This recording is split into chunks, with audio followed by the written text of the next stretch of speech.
Bienvenidos, ahora sí estamos cerrando con broche de oro nuestro programa porque estamos aquí con el doctor Eduardo Cortina, que él es psiquiatra y también psicogeriatra, y vamos a hablar sobre el Día de la Psiquiatría Peruana, que se celebra hoy. Así que es todo un honor tenerlo. Doctor Eduardo Cortina, ¿cómo está? Gracias, Chantal, por la invitación. Ya está empezando a sonar el teléfono, escuchen. Recuerden, antes de que me olvide, estamos en vivo y pueden aprovecharse sus preguntas. Ya hace un rato estuvieron preguntando la depresión, la angustia, el estrés. Este es su momento para preguntar. Las llamadas son en vivo al 01771-2961. Y ahora sí, doctor, ¿por qué se conmemora este día 20? Bueno, hoy 20 de noviembre en homenaje al doctor Herminio Valdizán. Herminio Valdizán fue un médico peruano, huanuqueño, que estudió medicina en la Universidad de San Marcos, y después de acabar los estudios de medicina, él va a Europa por el lapso de un año un poco a actualizarse y a traer información y conocimiento sobre la salud mental, sobre la psiquiatría. Regresa al Perú y él instaura la cátedra realmente de psiquiatría, es decir, la especialidad. Empieza a estudiar de manera sistemática el fenómeno de la salud mental, los problemas de salud mental en nuestro país. De hecho, escribe varias obras en el cual explica un poco la patología mental del peruano y empieza a clasificar. Es una de las personas en el mundo y en nuestro país claramente que empieza a clasificar las patologías mentales. ¿Y en qué se ve que ha cambiado la psiquiatría de hace años con lo que implementó el doctor Valdizán, ¿no? Un gran personaje, a lo que tenemos ahora en la actualidad? Bueno, algo que la gente conoce muy poco, que antes la psiquiatría solo se dividía en dos caminos, la neurosis y la psicosis. La neurosis o el neurótico era quien tenía una alteración emocional, por ejemplo, ahí encajaba el paciente ansioso, fóbico, deprimido, con problemas de personalidad, se le llamaba el neurótico, porque no perdía el juicio de la realidad. ¿Okay? Así estaba conectado con su entorno, todavía podía hacer una vida funcional. Como muchos de los que estamos por acá. Como muchas personas, exactamente.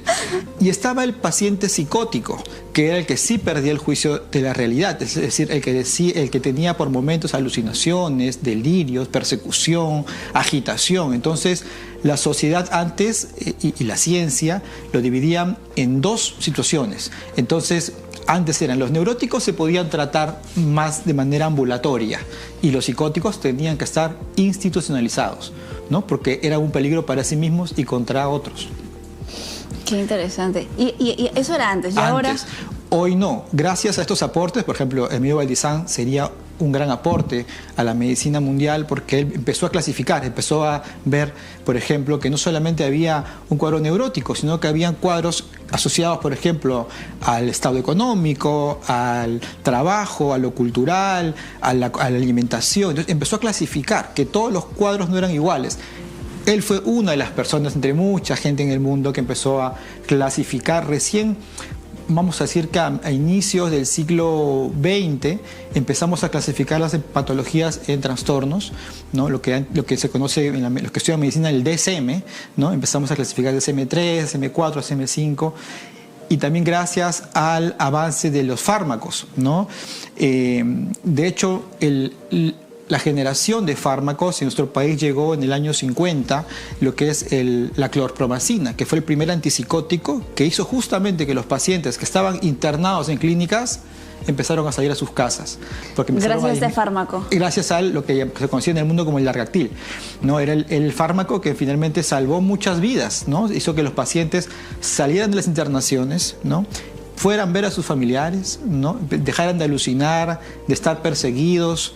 Es decir, empezaron a recuperarse. De ahí parte un poco que se empieza a clasificar, empieza la nueva era de la farmacología. Bueno, en nuestro país, Honorio Delgado, que es un médico reconocido, fue el que trajo justamente la clorpromacina. Entonces, fuimos avanzando en lo que es la neurociencia y la farmacología, y eso es lo que hoy tenemos justamente, múltiples tratamientos, y la salud mental ya no es un problema de encierro, es un problema simplemente de tratamiento.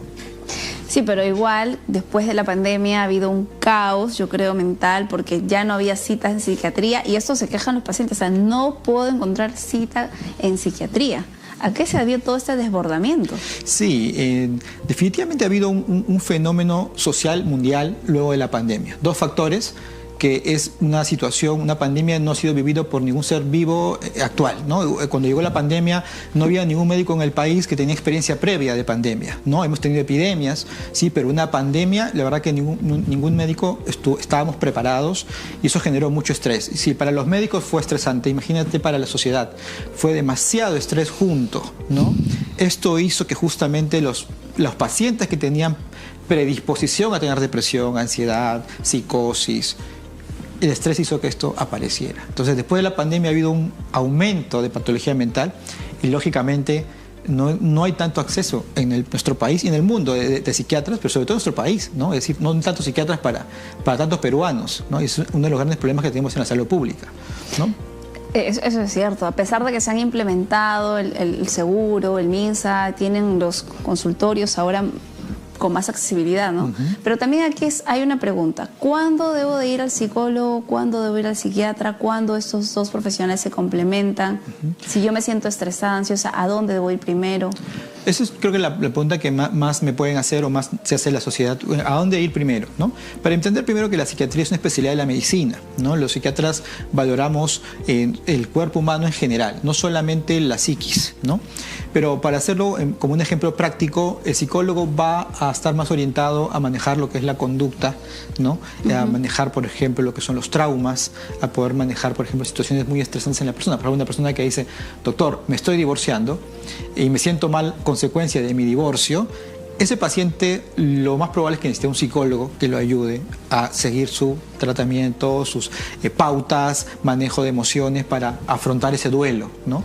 Pero si un paciente, por ejemplo, viene: doctor, me dice, yo tengo esposa, tengo dinero, tengo salud, tengo realmente casi todo lo que todo uno quiere tener, pero me siento pésimo, me siento mal, no me quiero despertar por las mañanas, lloro cuando estoy manejando, no puedo dormir. Entonces, listo, ahí no es un tema netamente psicológico, ¿no? Es un tema químico, un tema médico. Entonces, ahí hay una alteración neuroquímica y es ahí donde entramos a tallar los psiquiatras. ¿Que trabajamos en conjunto con los psicólogos? Sí, la verdad que debemos ser los mejores amigos en el tratamiento de los pacientes, ¿no? Claro, porque ya el psiquiatra ve más un tema de que me falta alguna sustancia química en el cerebro que hay que regularizarla, y eso el psiquiatra nos va a determinar mediante exámenes clínicos y, bueno, su anamnesis, saber qué nos va a recetar para nivelar eso. Exacto, tal cual, así es.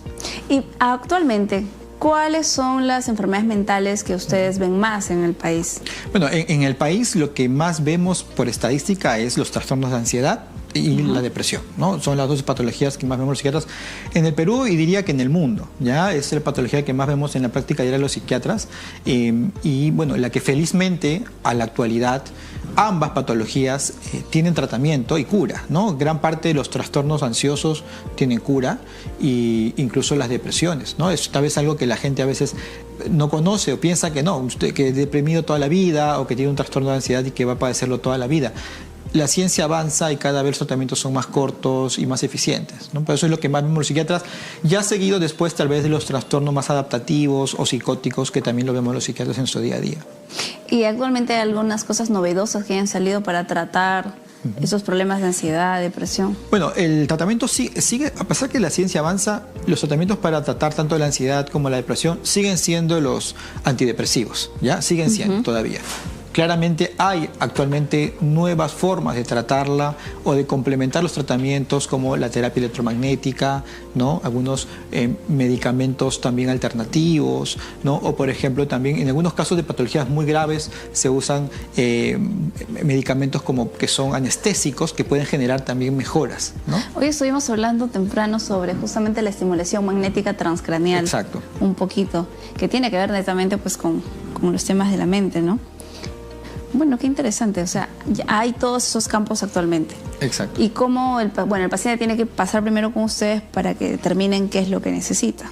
Sí, o sea, la entrevista psiquiátrica es una entrevista como ir a cualquier médico, ¿no? Uno tiene una base de primera información personal, hace una historia clínica, motivos por el cual el paciente viene a la consulta, antecedentes, ¿no? Tal vez el psiquiatra tiene la diferencia de otro médico, es que le va a importar mucho la biografía, ¿no? Es decir, ese paciente, dónde nació, cómo se desarrolló, a qué colegio fue, cómo fue su adolescencia, porque eso tiene que ver muchas veces con el diagnóstico que los pacientes tienen cuando son adultos, ¿no? Tenemos una llamada, le cuento. Señora María, desde Villa Salvador, bienvenida a PBO Salud. ¿Cómo está? Estamos escuchando aquí el doctor Eduardo Cortina y Chantal Paucar. Adelante. Doctor, buenas tardes. Tengo una pregunta muy inquieta. Lo que pasa es que yo he sufrido de fibromialgia en el 2016. A raíz de me detectaron esa enfermedad, a raíz pasé con el psicólogo, estaba con el psicólogo, con los terapistas, todo el grupo terapia me estaba tratando. A raíz de este problema, ahorita estoy escuchando por este programa que el psiquiatra tiene que estar junto con el psicólogo, ¿no? Eso es lo que yo no sabía. Entonces, a mí me tienen en Ravalí y me han tratado el psicólogo de que yo tengo que acceder a, según la psicóloga me dijo, que mi enfermedad, tengo que aprender yo misma a poder, el dolor, localizarlo, 1, 2, tengo que aprender a botar, a soltar y saber lo que yo estoy sufriendo, ¿no? Y buscar el medio cómo tratar de calmar, algo así me dio a entender, ¿no? Y que tienes que saber que tu enfermedad, algo así me dio, ¿no? Que mi enfermedad que yo tengo, del dolor que yo tengo que me cogía mucho, ahora está más tolerado, pero igual siempre lo tengo perenne, o sea, no desaparece. Yo cuando en 2016 me quedé como idiota porque decía, ¿por qué no se ve ese dolor? No entiendo a qué se debe, soy joven, ¿qué me está pasando? No entendía y lloraba, como usted me ha dicho, lloraba, no dormía, preocupada por mí, que tenía que seguir trabajando, porque dije que me iba a mantener a mí. Entonces, todas esas cositas el psicólogo me estuvo tratando, ¿no? Que yo ya debo de dejar de trabajar, si necesito descansar, tengo que descansar, si yo tengo que comerme algo, no tengo que comérmelo yo. O sea, no debo de las cosas que yo deseo privármelas. Es lo que me deben entender, ¿no?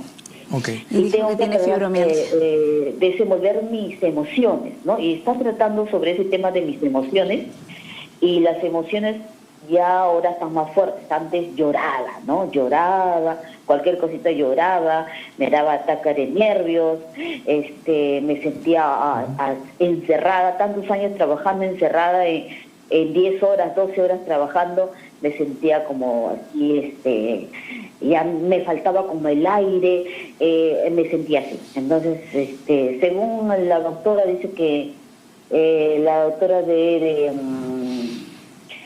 que trata con terapistas, dice que son problemas funcionales, no sé cómo me dijo el nombre, que lo tengo por ahí, ¿no? Pues, trastornos funcionales se llama mi enfermedad, algo así, ¿no? Muy bien, señora María. Ahí ya definitivamente, por favor, saque cita con nosotros para verlos de mi parte, que es el lado musculoesquelético, y acá el doctor Eduardo Cortina le va a dar una luz a su pregunta. Sí, es cierto. La fibromialgia es una patología que suele ser crónica y que tal vez el síntoma doloroso es lo que más afecta la salud mental de los pacientes, ¿no? Entonces está muy bien que el paciente con fibromialgia lleve un abordaje psicoterapéutico porque hay estrategias para manejo de dolor, pero normalmente por la experiencia los pacientes con fibromialgia suelen ir de la mano también con psiquiatría, porque existen fármacos en la psiquiatría que van a disminuir el umbral de dolor, la frecuencia del dolor. Y es importante, por ejemplo, hay fármacos en la medicina como la amitriptilina, la duloxetina, que ayudan mucho a manejar el dolor, que lo manejamos los psiquiatras, los neurólogos y los especialistas que ayudan mucho a aliviar los síntomas. Eso como una herramienta para manejo de dolor en pacientes con fibromialgia, pero también es importante saber que la fibromialgia trae efectos en la parte emocional, que es lo que refería la señora María, sí, ¿no? Es decir, el paciente con fibromialgia se puede deprimir, puede entrar en crisis de ansiedad por la angustia de tener el dolor y no poder disminuirlo. Ahí entramos a tallar los psiquiatras a bajar la ansiedad, a regular los síntomas, que el paciente pueda descansar, pueda dormir, estar tranquilo, ¿no? Doctor Eduardo, por favor, ¿puede decir sus créditos, dónde lo encuentran, dónde lo ubican? Bueno, yo soy el coordinador general de Psiquiatría y Psicología de la Clínica San Felipe, o sea que me pueden ubicar ahí con mucho gusto. Y ahora sí, nos vamos a un corte, nos vemos mañana, que pasen una linda tarde y noche. Chao.